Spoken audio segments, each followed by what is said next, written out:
자, 심화 1-2 레벨 1 문장들을 아주 쉬운 문장들로 몇 개 적어봤는데요.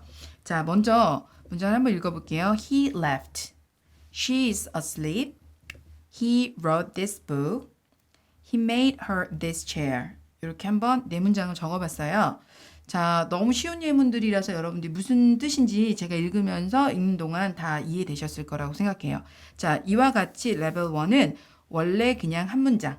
그래서 문장이 어떻게 만들어지는지 지난 시간에 배웠잖아요. 제일 먼저 수러가 띵 하고 머릿속에 떠오릅니다. 웃었다? 웃었다? 얘가 문장이 되려면 누가라는 성분만 있어주면 문장이 되죠. 예, 그렇습니다. 일항수러라는 거죠. 그래서 일항수러인 left가 주어 논항 하나를 채워서 그래서 he left라는 간단한 문장을 만들었고요. 두 번째 것은 첫 번째 것보다 조금 한 번 더 좀 신경 써줘야 되는 부분은 수러가 동사가 아니라 이 동사는 우리가 앞으로 배울 기본에서도 이 용어에 대해서 배울 건데요. auxiliary verb 조동사 또는 이렇게 연결해주는 동사라 그래서 언어학에서는 copular 동사라고도 하고 학교 문법에서는 linking verb의 수장이기도 하죠. 그래서 is와 기타 등등 become이라든가 get, turn, grow 많이 있죠. 아니면 look, seem, taste, sound, feel 이런 여러 가지 학교에서 배우는 감각 동사라고 하는 애들까지도 이제 이런 애들에 들어가는데 저는 솔직히 얘네들을 그냥 병신 동사 이게 is는 하는 역할이 좀 많으니까 저는 좀 약간 좀 존중해 주고요. 그 외에 카필러 동사를 그냥 병신 동사라고 애들한테 가르쳐요. 나쁜 뜻이 있어서는 아니고 그냥 동사의 주된 기능이 수러인데 걔네는 동사이긴 하지만 동사의 주된 수러 기능을 못한다. 그래서 뒤에 있는 형용사가 수러 역할을 하게 하는 것. 학교에서는 우리가 이형식이라고 배우잖아요. 그래서 주어가 있고 동사가 있는데 동사가 좀 부족해. 그래서 주어를 설명해 주는데 좀 부족하다. 그래서 보충 설명해 주는 보어가 필요하다. 그걸로 형용사가 그 자리를 채운다. 이런데 저는 그 개념이 어린 시절 중고등학교 때 배울 때도 좀 어려웠어요. 왜 그러면 그 부족한 동사를 하필 왜 얘를 불러서 이 고생을 시키나 이렇게 번거롭게 만드나 이런 생각부터 들었었거든요. 저는. 근데 이제 언어학자들이 다행히 저랑 좀 이렇게 케미가 통했던지 언어학자들이 정리한 바에 의하면 오히려 이 아이가 is가 나중에 보충해주기 위해서 등장한 아이고 실은 원어민들도 느낌 아니까 느낌 똑같은 거죠. 그녀가 잠들어 있구나. 잠들어 있는 누가? 그녀가. 그래서 asleep이 수러라는 거죠. 그래서 asleep이 수러지만 이 아이가 가진 핸디캡이 있죠. 문장이 되려면 반드시 주어가 있고 주인공 그 다음에 마무리가 뭐뭐다 라고 시제를 표현할 수도 있고 인칭을 나타낼 수도 있는 동사가 있어야 되는데 이 아이는 동사가 아니잖아요. 얘는 동사인데. 그러니까 주어 체크, 동사 체크에서 얘는 합격인데 얘는 만약에 is가 없다라고 보면 주어는 체크가 됐는데 동사가 없어요. 그래서 동사를 넣어준 거다.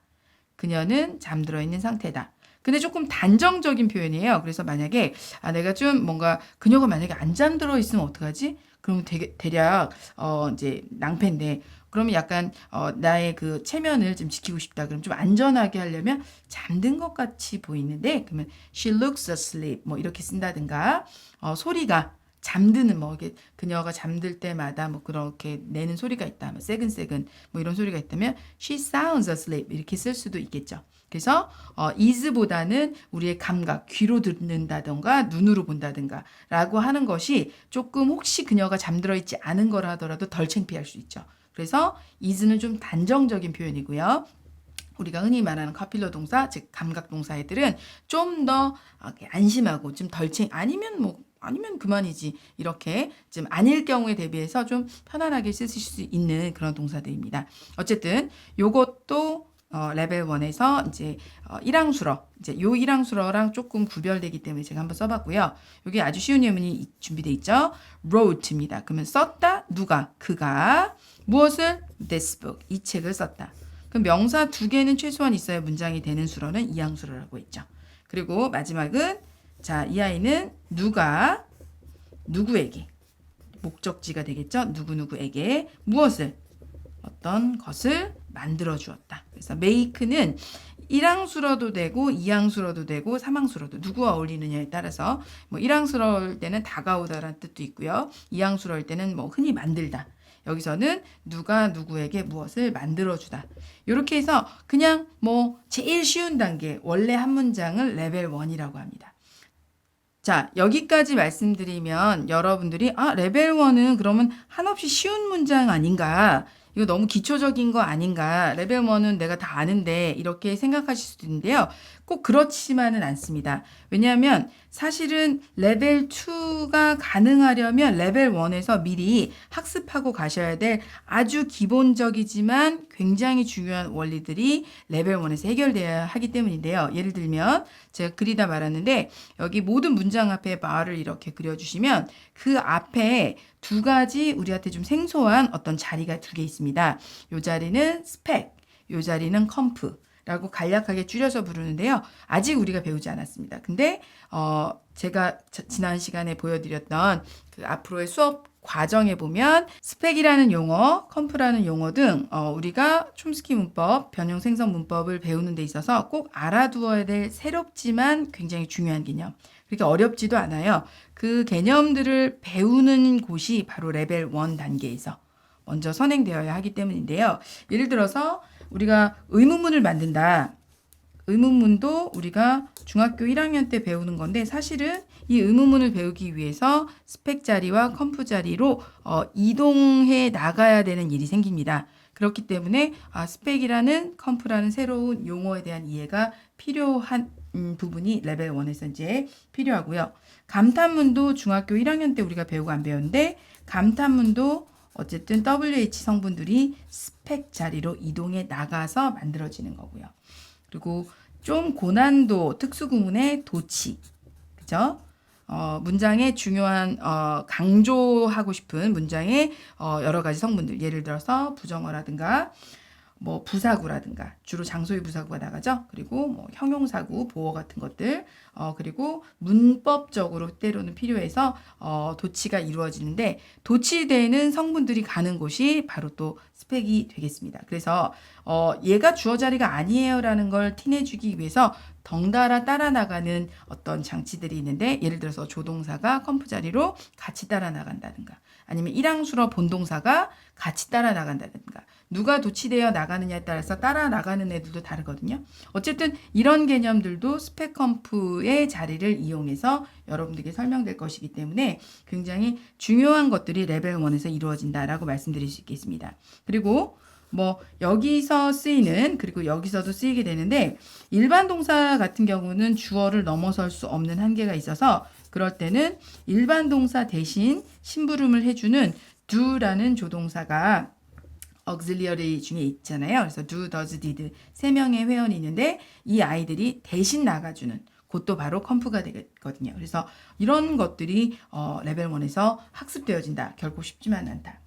이제 두 개가 남았는데 오늘 수업 내용은 아닙니다. 하지만 제가 지금 이렇게 샵을 걸고 말씀드리는 것들은 레벨 1에서 이런 것들이 학습이 되기 때문에 레벨 1은 우리가 절대로 무시하면 안 된다. 매우 중요하다. 자, 두 개가 남아있는데요. 이건 좀 진지합니다. 자, 첫 수업에서도 말씀드렸듯이 지금 제가 주어 이렇게 짧고 쉽게 he라고 썼지만 she라고 썼지만 또 뭐 여기는 조금 길게 this book이라고 썼지만 this chair 이래도 너무 쉽잖아요. 그런데 이건 여러분들이 이해를 쉽게 하시기 위해서 제가 이렇게 간단하게 쓴 거죠. 실제로 영어라는 어떤 그냥 텍스트를 봐도 굉장히 이 NP 각각 지금 제가 대괄호를 친 게 다 NP거든요. NP 부분이 굉장히 길어질 수 있어요. 어떻게 길어지느냐? 뭐 간단하게 그려만 봐도 일단 가끔씩 등장하는 잘 안 나오네요. 가끔씩 등장하는 프리디터미너라는 성분이 있고요. 그리고 이제 정의원 디터미너 그리고 형용사 adjective 그리고 이 명사구의 수장 헤드가 되겠죠. 핵이 됩니다. 핵. 그래서 명사 그 다음에 뒤에 오는 긴 형용사 덩어리들. 네, 이런 애들이 근데 여기 별표를 제가 해줍니다. 무슨 뜻이냐?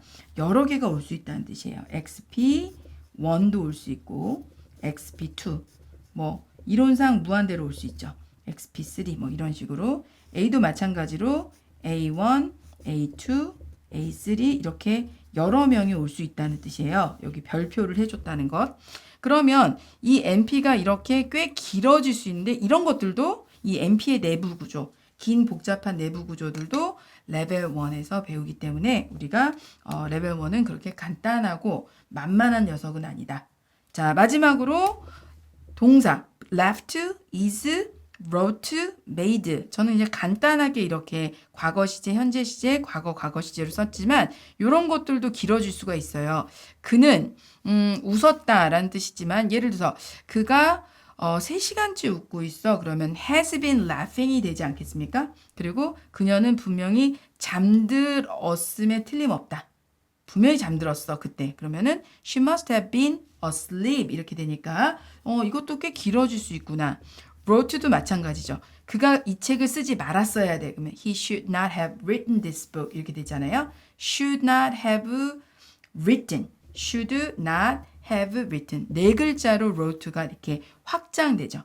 그런 것들을 배우는 것이 VP의 확장 구조인데 이 VP의 확장 구조도 우리 수업 내용에 이제 편성되어 있는데요. VP의 확장 구조 어디서 배우느냐? 레벨 2, 3에서 배울 수 없습니다. 레벨 1 단계에서 배우는 거죠. 그래서 제가 여기 아주 그냥 간단한 문장을 한번 더 적어봤는데 얘네 4명에 비해서는 그래도 꽤 길어져서 제가 작게 썼음에도 불구하고 2줄이 나왔죠. 이거 한번 보도록 할게요. 자, 주어부는 그냥 간단하게 he라고 썼어요. 그런데 술부가 주어를 제외한 모든 부분이 술부인데 술부가 여기서부터 오 해서 와우 여기까지입니다. 술부를 좀 더 쪼개보자면 동사 성분에 해당하는 부분 이렇게 되겠습니다. must have built. 자, 이 아이는 build에서 시작한 아이지만 build. 글씨가 너무 작은데 보이시나요? build는 이항수로로 누가 무엇을 짓다. 건물을 짓다 이런 뜻인데 must have built 이렇게 build에서 시작해서 좀 길어졌죠. 그래서 모달 조동사가 맨 앞에 있고 얘가 모달 조동사가 추측을 나타내는 뜻으로 쓰였는데 지었음에 틀림없다를 만들어내기 위해서 과거에 분명히 지었어. 걔가 지었던 게 분명해. 이럴 때 must have built 이렇게 해서 하나 둘 세 단어로 더 확장이 되었죠. 이런 것들이 VP의 확장 구조에서 배우는데 물론 더 길어질 수도 있습니다. 뭐 3시간째 지어오고 있음에 3시간째 청소를 해오고 있음에 틀림없다. 그럼 must have been cleaning, must have been building 뭐 이렇게 되겠죠.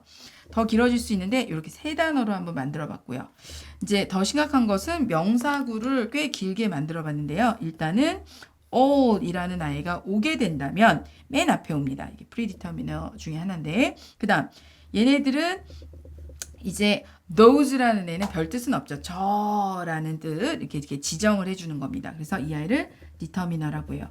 우리가 지금 NP의 내부 구조를 배우자는 건 아니에요. 다만 NP의 내부 구조를 배울 건데 그것을 배우는 곳이 레벨 1 단계에서 배우니 우리 레벨 1을 무시하지 말고 여기서 꼼꼼히 기초를 다질 필요가 있다라는 부분을 말씀드리기 위해서입니다.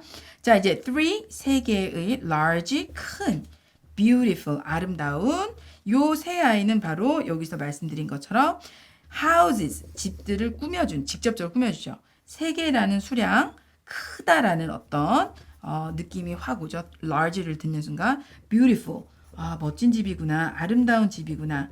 세 아이는 모두 각각 houses, 집이라는 명사를 꾸며주기에 여념이 없습니다. 자, 다만 이 아이가 서로 어때요? 합해서 어떤 한 가지를 뭐 만드는 건 아니고요. 따로따로 3는 3대로, large는 large대로, beautiful은 beautiful대로. 그래서 각각 개별적으로 명사를 각각 꾸며주는 겁니다. 그래서 A1, A2, A3가 준비되어 있고요. houses라는 이 명사구의 주인공, 명사가 여기 나와 있습니다. 그리고 그 뒤에 on the hill이라는 전치사가 데리고 온 전치사구. 근데 지금 형용사 역할을 하니까 기능적으로는 형용사구가 되겠네요. 요 아이가 여기 쓰인 XP 역할을 하겠습니다. 그래서 all those three large beautiful houses on the hill이 하나, 둘, 셋, 넷, 다섯, 여섯, 일곱, 여덟, 9글자로 이루어져 있지만 그냥 의미적으로는 하나의 명사구다. 이런 것들을 레벨 1에서 배우면 지금 제가 쓴 이런 문장 외에 꽤 그럴싸하고 길고 어려 보이는 문장들도 레벨 1 단계에서 충분히 만날 수 있다. 오늘 맨 뒤에 연습 문제 제가 몇 개 준비해 봤는데요. 그때 만나보기로 하겠습니다. 자, 레벨 1의 문장은 무엇이다? 원래 한 문장이다. 그래서 이제 공부는 이렇게 쉬운 걸로 하지만 여러분들이 레벨 1에서 배우는 것은 원래 한 문장으로 구성되어 있을 때 꼭 이렇게 쉬운 문장만 있는 것은 아닐 수 있다. 그리고 이 단계에서 스펙 컴프의 이동 규칙들을 배우기 때문에 의문문, 부정문, 감탄문, 도치구문, do support 그리고 명사구가 들어가는 모든 자리마다 이렇게 길어질 수 있다. 그리고 여기 간단하게 쓴 VP도 꽤 길어질 수 있다. 그러니 레벨 1이 꼭 반드시 쉬운 것만은 아니다. 쉬운 것만은 아니다. 이렇게 이해해 주시면 되겠습니다. 이상 레벨 1 문장들을 만나봤습니다. 원래 한 문장이에요.